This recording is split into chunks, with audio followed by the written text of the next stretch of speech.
विधाएं कौन सी चीज कहाँ बोलनी है, क्या बोलना है क्या नहीं बोलना है, वो संस्कार है ना। तो आपने किसी के में बोल दिया था क्या? नहीं गुरुजी, बात कुछ। अच्छा, हाँ तो राम सीताराम सीताराम बोलो, श्री कृष्ण गोविंद हरे मुरारी बोलो, राम नाम सत्य ही क्यों बोलना है किसी को? और गुरुजी जैसे मुंगेर में हम लोग भाड़ा में रहते हैं तो वहाँ पर पानी जो चाहता है लेट्रिन बाथरूम सब मिक्स है। तो फिर आप शुद्ध पानी का प्रयोग कैसे करेंगे? ठीक है, जो है उसी से गुजारा करना पड़ेगा आज के दिन में। और क्या ऑप्शन नहीं है उसमें जो है ना गुरुजी, पूजा करने में श्रद्धा नहीं करता है। मतलब पूजा बाथरूम से पानी लेते हैं और दिल में गिरावट करते हैं।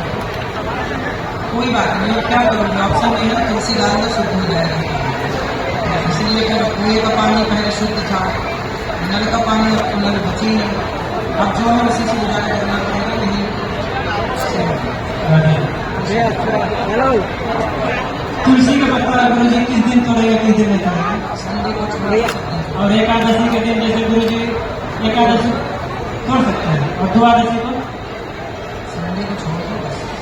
सभी दिन को हेलो एकादशी में जान डाल सकते हैं। हाँ सर जी, हेलो गुरुजी राधे राधे। जी, गुरुजी आपके चरणों में मेरा जरा मना दीजिएगा माइक वाइज, माइक वाइज इधर मना दीजिए। भगवान सिर्फ तीन नेत्र है।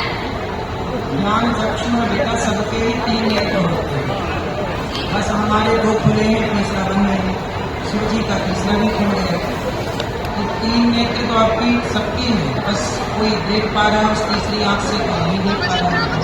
तो वो ज्ञान चक्षु है जो सब लोग देख रहे हैं। देखो, एक होता है, आप बताओ ये क्या है? चलिए बताओ ये क्या है?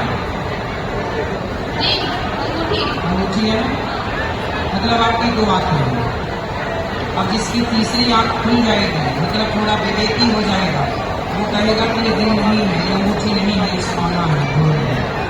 आपको दिन दिखाई पड़ा, अंगूठी दिखाई पड़ी, लेकिन इससे हम सारा सोना हटा दें तो दिन रह जाएगा।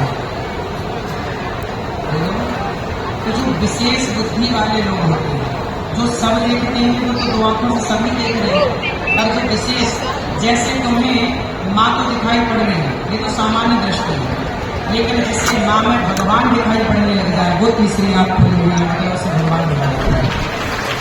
जैसे पत्थर है, पत्थर को पत्थर में देखना तो सब देख रहे हैं, पत्थर को पत्थर तो सब देख रहे हैं, पर पत्थर में भी भगवान जिसे दिख जाए वो विशेष बुद्धि है, वो तीसरी आंख खुली है। तो तीसरी आंख का मतलब है विवेक का, ज्ञान को चक्षु, शिव जी का खुला।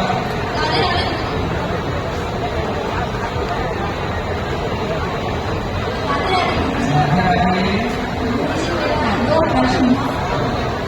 पहला था कि महाभारत जो था उसमें कृष्ण को छोड़कर सबका कैरेक्टर देखे तो युधिष्ठिर का बहुत अच्छा था, मतलब बहुत सत्य भी बोलता था, दान भी करता था। अगर उसको अर्जुन से कंपेयर करें तो अर्जुन भी बहुत अच्छे थे, बट युधिष्ठिर उससे ज़्यादा अच्छे थे। तो गीता भगवान ने अर्जुन को क्यों सुनाई? क्योंकि अर्जुन जो है ना समर्पण कर रहे हैं।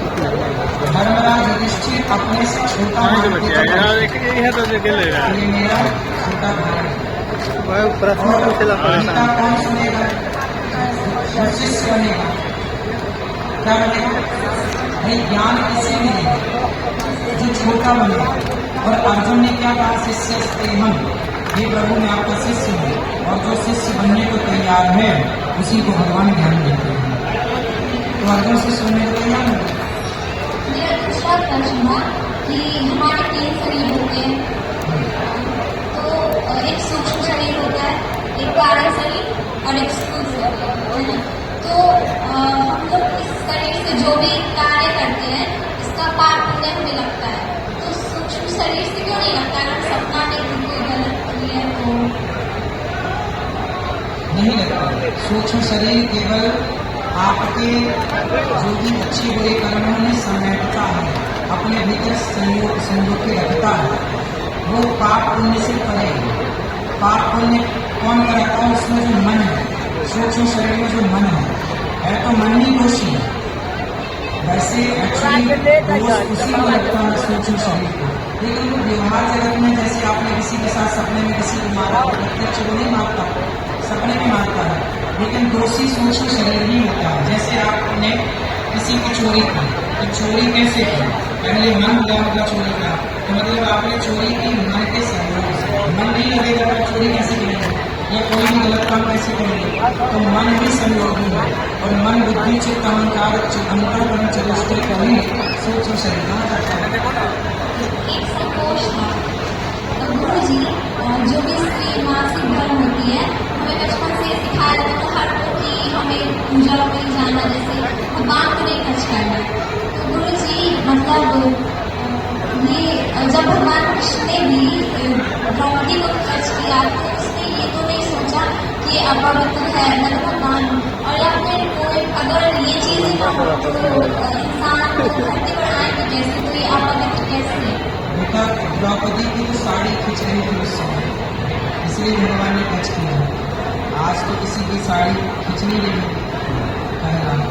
दूसरा, 4 दिन जो होते हैं, 7 दिन जो होते हैं स्त्रियों के मासिक धर्म होते हैं, वो आपके लिए सुविधा के लिए बोला गया है कि कुछ समय आपको दर्द होता है पेट में, कमर में, तो आप काम ना करें, आराम करें। उस समय अशुद्ध खून गिरता है। आपने देखा होगा कि जो स्त्रियों के मासिक धर्म में जो रक्त आता है वो बड़ा दूषित रक्त होता है, बहुत सारे बैड बैक्टीरिया होते हैं स्त्रियों में। उस बैड बैक्टीरिया के संपर्क में यदि कोई आया, हो सकता है वो रोगी हो जाए, हो सकता है वो बीमार न हो जाए। इसलिए कहा जाता है कि उन दिनों में आप अलग रहें, मंदिर भी ना जाए, क्योंकि मंदिर में बहुत लोग होंगे, कहीं कोई उस बैक्टीरिया से प्रभावित ना हो जाए। जैसे माना किसी स्त्री को, फॉर एग्जाम्पल, यदि किसी स्त्री को ब्लड कैंसर है, माना कि ब्लड कैंसर है, और ब्लड कैंसर वाली स्त्री को यदि मासिक धर्म होगा तो उसके शरीर से जो रक्त गिर रहा है वो पूरा ब्लड कैंसर वाला है। यदि एक बूंद में वो खून कहीं किसी के घाव में टच हो गया, कहीं भी किसी के भी टच हो गया, तो वो व्यक्ति भी ब्लड कैंसर का रोगी हो जाएगा जो टच करेगा। तो हमारे ऋषि मुनि कितने वैज्ञानिक थे, तो उस समय आपसे कहा कि आप थोड़ा अलग रहो, सिक्योर रहो, दूर रहो। पहला, आज के 200 साल पहले ना बेटा ऐसे घर पक्के नहीं होते थे। ऐसे नहीं होते थे, पहले कच्चे घर होते थे, और 200 साल पहले यदि कच्चे घर थे तो पूरे में जंगल ही जंगल थे, और जंगल में सबसे ज्यादा होते थे भेड़िया। अभी भी आपने न्यूज में सुना होगा कि उत्तर प्रदेश में कुछ गांव में भेड़िया घुस गए, कुछ बच्चों को मारा, कुछ महिलाओं को मारा। आपको पता है भेड़ियों को खून की गंध 1 किलोमीटर दूर से आती है लगभग। भेड़िया कई मीटर दूर से वो खून की गंध सुन लेता है। बात सही है गलत? सही है। तो जब स्त्रियों को मासिक धर्म होता है उस समय तो खून ही खून होता है, और भेड़िया उस आज के 200 साल पहले तो जंगल ही जंगल थे, चारों तरफ भेड़िया थे, तो कहीं स्त्रियों के उस रक्त को सुनकर भेड़िया स्त्रियों पर अटैक ना करे, इसलिए लोग कहते थे कि तुम घर के बाहर न जाओ, घर पे ही रहो। आपकी सुरक्षा, ये जो नियम बनेंगे ना बेटा आज के नहीं बने, आज के 100 पहले, 200 साल, 500 साल पहले क्या मजबूरी रही होगी, क्या हालात रहे होंगे, उन सबको मध्य नजर रख करके बनाया गया। आज तो देखो आप मासिक धर्म में भी आती हो, जाती हो, खाती हो, पीती हो, स्कूल जाती हो, कॉलेज जाती हो, शॉपिंग में, आज तो कोई दिक्कत नहीं है। रही मंदिर की बात, दूर से प्रणाम कर लो, टच करने की क्या आवश्यकता है? वो अशुद्धि तो है नहीं ना, शुद्धि है उसे फॉलो कर लेना चाहिए, और वो आपकी भलाई के लिए था। ये जो नियम बना था ना वो आप महिलाओं की भलाई के लिए बना था, अब आप मानो ना मानो। गुरु जी मैंने 2 साल पहले ही मीट मछली छोड़ दी थी, तो क्या मैं अब गुरु मंत्र ले सकती हूँ? लेकिन मैं प्याज लहसुन खाती हूँ क्योंकि मेरे घर पे इतना वो नहीं है कि बिना प्याज लहसुन। कोई बात नहीं, आपने जितना छोड़ दिया मैं नहीं लूँ, हाँ ठीक है, मांस छोड़ दिया, अच्छी बात है। राधे राधे।